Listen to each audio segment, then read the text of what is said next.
প্রথমেই বলে রাখছি, এটা কিন্তু কয়েকদিন আগের ভিডিও। তখন কিন্তু ঘন বর্ষা লেগেছিল, আর বর্ষার কারণে দেখো চারিদিকটা কেমন জল জমেছে। তাতে কি জলের মধ্যেও এই জোম্যাটো আঙ্কেলদেরও ছাড় নেই, কত কষ্ট করে খাবার ডেলিভারি দিয়ে যাচ্ছে। চারিদিকে এত জল দেখে আমি নিজে কি করব সেটাই বুঝতে পারছি না। তারপর আর কি দুষ্টুমি করা শুরু করে দিলাম। কখনো তো এত জল দেখিনি। যতই হোক আমি তো বাচ্চা, আর বাচ্চারা তো একটু দুষ্টুমি করবেই। আর দাঁড়াও দাঁড়াও, তো তোমাদের সঙ্গে বলতেই ভুলে গেছি, এত রাত্রিরে আমরা এই জন্য এই আঙ্কেলটার দোকানে এসেছি। না, এই ফোনটা আমাদের নয়, এই ফোনটা তো আন্টি নিয়েছে। আর আন্টি একা আসবে না বলে সাথে আমাদেরকে নিয়ে এসছে। আর নিয়ে এসছে বলেই আমি জলের মধ্যে দুষ্টুমি করতে পারছি। দেখো দেখো দিঘার মতন ঢেউ দিচ্ছে।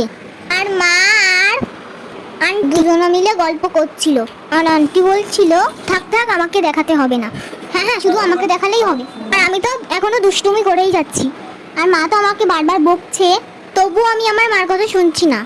আমার তো খুব ভালো লাগছিল এই জল নিয়ে খেলা করতে, কিন্তু মা তো সেটা বুঝতে পারছিল না, শুধু বলছিল জলে হাত দিবি না, এই জলটা খুব নোংরা। আর জলটা দিয়ে সত্যিই খুব বাজে গন্ধ বেরোচ্ছিল, কিন্তু তবুও আমার ভালো লাগছিল। তো সবাই এই জলের মধ্যে যাওয়া আসা করছে, আর আমি হাত দিলেই দোষ। আমার দুষ্টুমি করতে করতেই আন্টির ফোন নেওয়ার জন্যেই সমস্ত ফর্মালিটি ছিল সব কমপ্লিট হয়ে গেল। এখন এই আন্টিটা কি বলছে শোনো। কেমন লাগছে বলো? কেমন লাগছে?